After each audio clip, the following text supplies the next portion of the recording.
अच्छा नहीं, क्योंकि मैं इसका एक प्रथम पहलू भी कह देता हूं कि अगर आपकी पुलिस तत्पर होती और अगर आपके थाना अध्यक्ष से लेके थाने के लोग, क्योंकि जो कुछ होता है पुलिस की निगरानी में होता है। यहाँ अगर एक मोटरसाइकिल भी इधर से उधर जाती है तो पुलिस की जानकारी में होती, और नहीं होती तो लग जाती।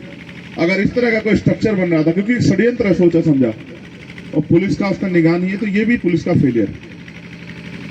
होना तो चाहिए था कि यहाँ के जो एसएचओ है तत्काल, यहाँ के एसएसपी को, उनको तत्काल सस्पेंड करके उनको लाइन हाजिर करना चाहिए कि तेरे बस का नहीं है ये थाना चलाना, तेरे यहाँ सरेआम मर्डर हो रहे, क्या कर रहा है। तत्काल बचाया भी गया, आप पूछ लीजिए।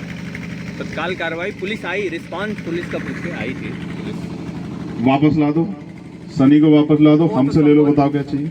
वो तो नहीं संभव, लेकिन यही कह रहा हूँ, जनता में खाकी का इकबाल मुझ में भी और हर आदमी में रहना चाहिए कि अगर मैं अपराध करूंगा तो बचूंगा नहीं। ये डर खत्म हो रहा, वो तो नहीं बचेंगे। हाँ, नहीं, मुझे भरोसा, ये भरोसे के साथ ही कह रहा हूँ, पीड़ित परिवार के, क्योंकि ये पहली बार नहीं हो रहा है, ये हो रहा है उत्तर प्रदेश में, और मीडिया के साथ ही गवाह है इस बात के।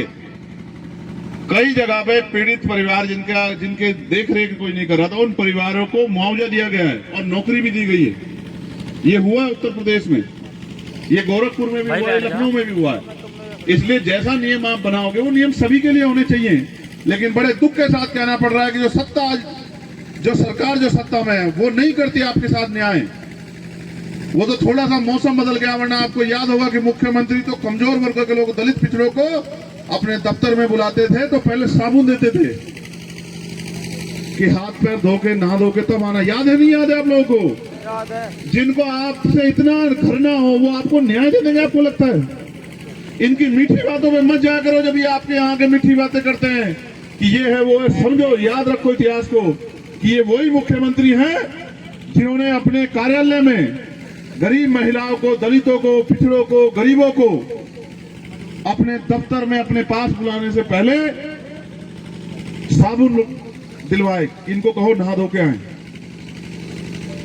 अब ऐसे इस तरह की मानसिकता के व्यक्ति, चाहे वो मुख्यमंत्री बन जाए या प्रधानमंत्री, मैं उम्मीद नहीं कर सकता कोई हमारे लोग से अन्याय करेंगे, लेकिन फिर भी क्योंकि पूरे समाज की मांग है, पूरे गरीब तबके की मांग है कि पीड़ित परिवार को किसी एक सदस्य को सरकारी नौकरी दी जाए और उनके परिवार को कम से कम 1 करोड़ रुपए का मुआवजा दिया जाए।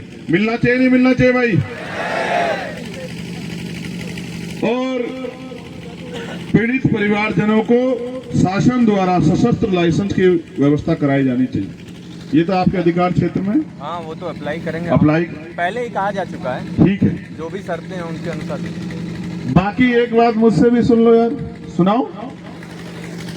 कब तक मुझसे मंगवाते रहोगे सरकारों से कि साहब ये मांग कर लो, ये मांग कर लो, ये मांग कर लो? किसान कितने दिन से बैठे, कौन सुनता है?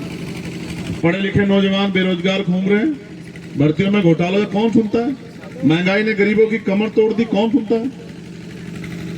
तो मैं ये बात आपको इसलिए भी कह रहा हूं कि हमें अपने संवैधानिक जिम्मेदारियों को निभाना चाहिए, मांग करनी चाहिए सरकार से, लेकिन ये भी हमें सोचना चाहिए कि जब तक हम ताकत में नहीं होंगे तब तक हमारा भला नहीं हो सकता। ये भी हमें सोचना चाहिए। और नहीं है यहाँ इस जिले में ताकत हम पे बढ़ना, सोचो। और जानते हो कि अगर हम पे यहाँ ताकत होती तो फिर यहाँ इकट्ठे होना पड़ता क्या? आप लोगों को बताओ, अच्छा ईमानदार से बताओ, अपने दिल पे ऐसे हाथ रखो, यहाँ रखो सब लोग, बताओ अगर हम ताकत में होते तो क्या आज आपको यहाँ इतनी बड़ी संख्या में इकट्ठा होना पड़ता क्या? बताओ। तो फिर जिनसे न्याय मांग रहे हो ये आपके दरवाजे पे खड़े होते कि हम आपके साथ हैं, आप बताइए ना क्या मांगे, क्यों भैया को कह रहे हो? आप हमें बता दो ना, भैया पे तो बात तब जाएगी जब हम नहीं होंगे। यही होता। मैं अपनी माओ बहनों का भी धन्यवाद करूंगा जो इतने बड़े पैमाने बैठी। मैं उनसे एक चीज और कहना चाहता हूँ, पढ़ो, पढ़ लिख के आगे बढ़ो। कोई रास्ता नहीं है हम पे, इसके अलावा जमीनें हम पे नहीं है, बहुत बड़े उद्योग धंधे हम पे नहीं है, बहुत बड़े बिजनेस हम पे या उस तरह का स्ट्रक्चर दुकानें या वो नहीं है, और बहुत बड़े महल और वो नहीं है हम पे संपत्तियां। हम पे एक ही रास्ता है, हम पढ़ लिख के आगे बढ़ सकते हैं। तो पढ़ो, खूब पढ़ के मेहनत करके पढ़ो और आगे बढ़ो, और अपने परिवार के सम्मान की रक्षा करो, उनको ताकत दो। और मैं नौजवानों को भी कहूंगा, कुछ नौजवानों से मेरी आज की नाराजगी है, उन पर नहीं कहना चाहता यहाँ मैं, लेकिन मैं हर नौजवान को कहूंगा कि अवसर मिला है संविधान में पढ़ने का, पढ़ो और पढ़ लिख के कुर्सी पे बैठने की कोशिश करो और कुर्सी बैठ के न्याय करो, लोगों के साथ गरीबों की मदद करो, अपने परिवार को गरीबी, बेबसी, लाचारी से बाहर निकालो, अपने उनकी ताकत बनो, नशा छोड़ो, कुरीतियां छोड़ो, बुराइयां छोड़ो, इनसे बाहर निकल के तभी समाज आगे बढ़ सकता है और कोई रास्ता नहीं है।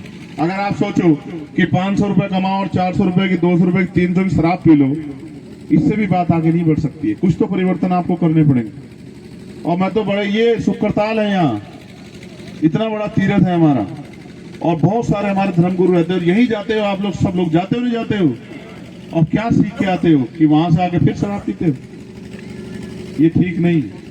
मैं सबको तो नहीं कह रहा, लेकिन जो लोग इस कर्म में जुड़े हुए हैं उनको कह रहा हूं कि छोड़ो इस बुराई। मैं प्रशासन से, पुलिस के अधिकारियों से मांग करता हूं कि वो अपने कर्तव्य का निर्वहन करें और हम लोग अपनी तरफ से, भाई 10 दिन का समय ठीक है, हाथ उठा के बताओ, अगर 11वें दिन आंदोलन की जरूरत पड़ी तो चलोगे? पक्का? सोच लो, सर्दी का समय है, बिहार में बच्चे आंदोलन कर रहे थे, लाठियां पड़ी, खा लोगे लाठी? भाई नहीं है, हवा में कह रहे हो, जोर से बताओ, खा लोगे? बड़े भाई 2 अप्रैल में खाई थी, अब क्या फिर खा लेंगे?